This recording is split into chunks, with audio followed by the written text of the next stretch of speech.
राज्यामध्ये ऊसाचा गळीत हंगाम सुरू होऊन 1.5 महिना झाला. 163 चालू साखर कारखान्यांनी ऊसाचं गाळप यावर्षी चालू केलेलं आहे. त्यापैकी 129 साखर कारखान्यांनी अर्धवट एफआरपी दिलेली आहे आणि ही थकीत एफआरपी आहे ती 2005 कोटी रुपयाची आहे. केवळ 34 साखर कारखान्यांनी पूर्ण एफआरपी दिलेली आहे.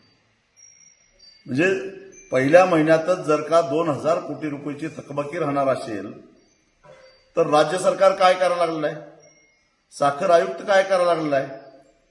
आणि या साखर कारखान्यांच्यावर ज्या 129 साखर कारखान्यांनी मुंबई उच्च न्यायालयानं एप्रिल 2025 रोजी एक रकमी एफआरपी द्यावा असा आदेश दिलेला असताना सुद्धा न्यायालयाच्या आदेशाचा अवमान करून एफआरपी थकीत ठेवलेली आहे.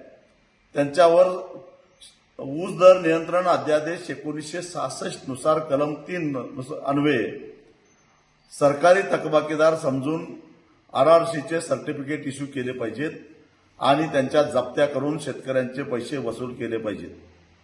साखर आयुक्त या संदर्भात काहीच करत नाही. याउलट गेल्या वर्षाचीच एफआरपी अजून जवळपास 200 कोटीच्या आसपास शिल्लक आहे, तीही मिळत नाही. एफआरपी थकीत कारखान्यांच्यावर कारवाई होत नाही.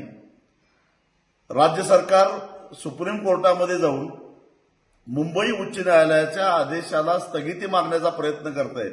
आतापर्यंत 5 सुनावण्या झाल्या, परंतु सुप्रीम कोर्टानं ठाम शब्दामध्ये मुंबई उच्च न्यायालयाच्या आदेशाला स्थगिती द्यायला नकार दिलेला आहे. असं असताना साखर आयुक्त साखर कारखानदारांच्यावर कारवाई का करत नाही? सरकार या कारखानदारांना का वाचवतंय? त्यातले बहुतांश लोक भारतीय जनता पक्षामध्ये गेलेले आहेत म्हणून का?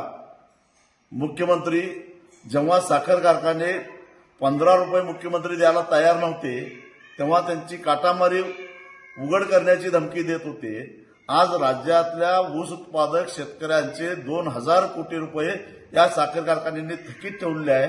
विधानसभेचं अधिवेशन चालू आहे, मुख्यमंत्री तोंड उघडायला तयार नाहीत. या पाठीमागचं रहस्य काय याचं उत्तर देवेंद्र फडणवीसांनी दिलं पाहिजे.